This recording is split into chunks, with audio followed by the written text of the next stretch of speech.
Hey guys, what's up? It's Raven here. Today I will be analyzing the Season 3 trailer for Minecraft Diaries.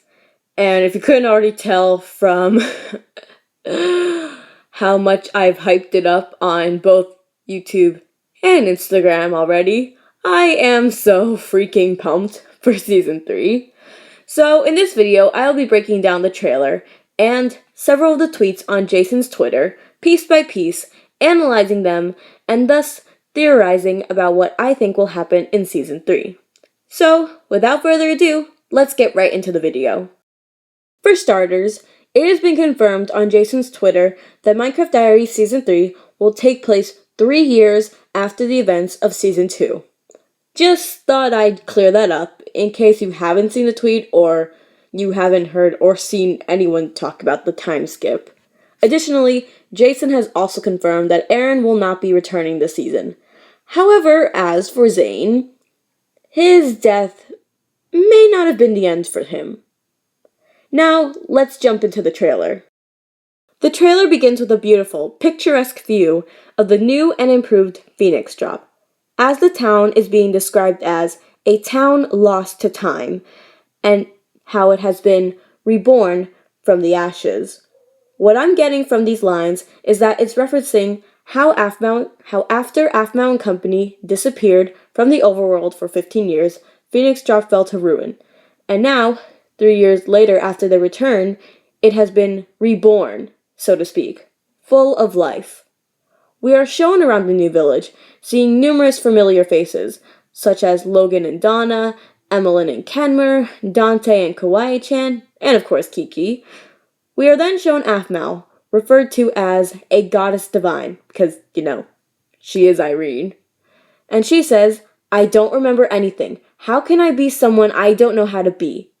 Most likely, despite the fact that it's been 3 years since Hyria revealed to Aphmau that she is indeed Lady Irene, Aphmau is still frustrated, probably because she feels as though she'll never be able to be the person she once was. I'm glad to see that the adjustment to being Irene wasn't easy for Aphmau. It would have been very disappointing if by all of a sudden she was perfectly okay with being Irene. I think this will make for great development for Aphmau's character, which I look forward to seeing this season. The trailer then cuts to Garth, who is referred to as a faithful guard, and he says, "I will never give up. This is my duty, and I will protect her until my last breath."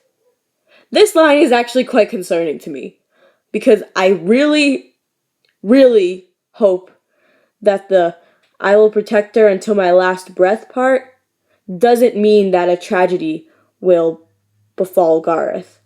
However, that's where this line is leading my mind to think.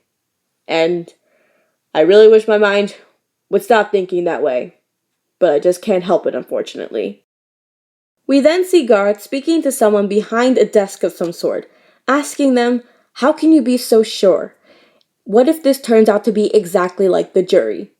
To which the person behind the desk, as revealed to be Caitlin, referred to as a seasoned commander, answers him, "I assure you the Dragon Ward will never be the jury of 9.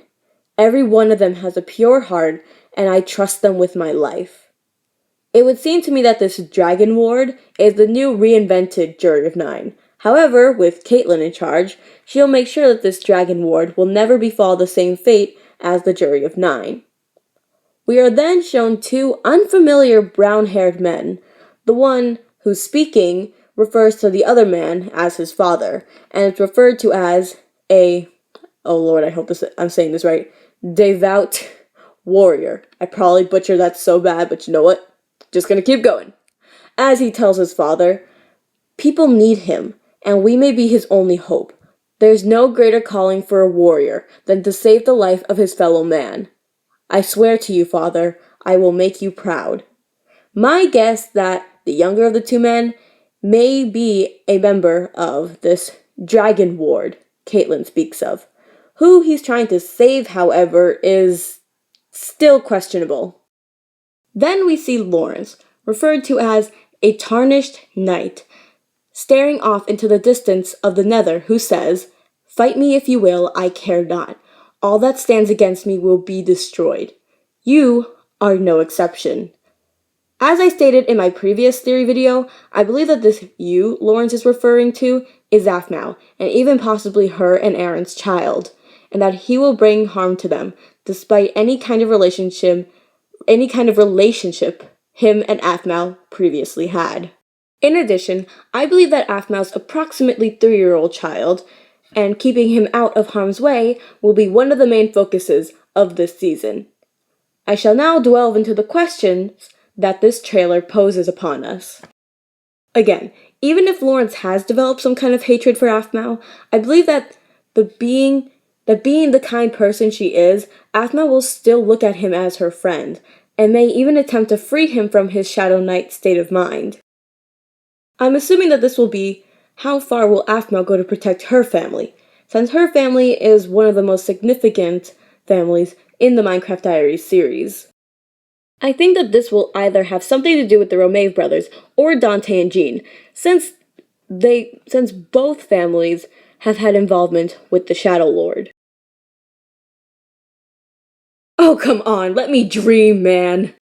Once again, I strongly believe that this is referring to Aphmau and Aaron's child. We then see Aphmau looking either very shocked or upset or distressed about something, which, as one of you lovely people have implied, could have something to do with Lawrence. Following is a scene of Shadow Knights running in the Nether, as their armor would imply, which makes me believe even more so that Jean will be returning this season. Then we see Nekowet protecting her father from something or someone? Wait, wasn't she just 6 the last time we saw her? How'd she get so big? Maybe it's just a Mufla thing. We then see Levin running with a sword in hand, and speaking of Levin, I really hope that Andy will be voicing him in this season. Don't get me wrong, I like Kellen as his voice in My Street, for it fits his My Street character. However, I don't really think that it suits his Minecraft Diaries character.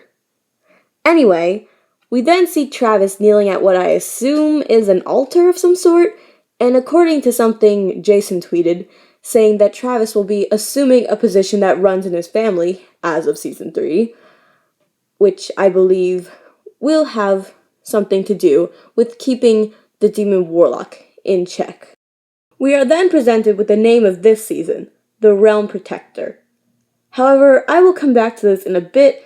It's important, but I want to save it for a little bit later. Afterwards, we see shots of some guards running, Donna and Yip with wolf ears, Zoe, in which I believe is the treehouse or tree fort, whatever, Kiki and Kawaii-chan, Aphmau and our new devout warrior character running to Travis, what I assume are Tula guards running through the Nether, and last but not least, an oddly shaped Nether portal. And with that, the trailer comes to a close. Now, remember how I mentioned that the title for the season is important, even though I literally just mentioned that 30 seconds ago, so I can't imagine how you could have possibly forgotten? Here's why. Each season thus far has had a name. For Season 1, it was The Rise of Phoenix Drop. Throughout Season 1, we see Phoenix Drop come alive under Aphmau's lordship, and we see just how much Aphmau rising as the Lord of Phoenix Drop impacts the world of Minecraft Diaries. For Season 2, The War of the Magi, we learn more about Irene, the Divine Warriors, and their relics, as it builds up to the reveal of Aphmau being Irene. So what does the title, The Realm Protector, mean for this season? First of all, I believe that the main focus of this season will be around Aphmau adjusting as Irene, and learning to protect the overworld from, you guessed it, Shad. Think back to Season 1 of Minecraft Diaries. The first time we see Shad as the Shadow Lord, he appears as a tall, ghost-like figure. Tall. You see where I'm going with this? This season, I believe that Shad will finally leave the Nether and wreak havoc in the overworld. Or at the very least, this will be what the season leads up to. Thank you guys so much for listening to my predictions and theories for Minecraft Diaries Season 3. I hope you guys enjoyed this video, and let me know what you think about it in the comments. Also, I'm estimating about either tomorrow or on Monday, I will be making my very first talking diaries that I haven't done in a long time, but it'll be my first talking diaries on season 3, because I'll pretty much be ranting and, well, probably not ranting, but fangirling all over the first episode of season 3. So stay tuned for that. And yeah, that's all I wanted to say, and I will see you guys in my next video. Bye guys.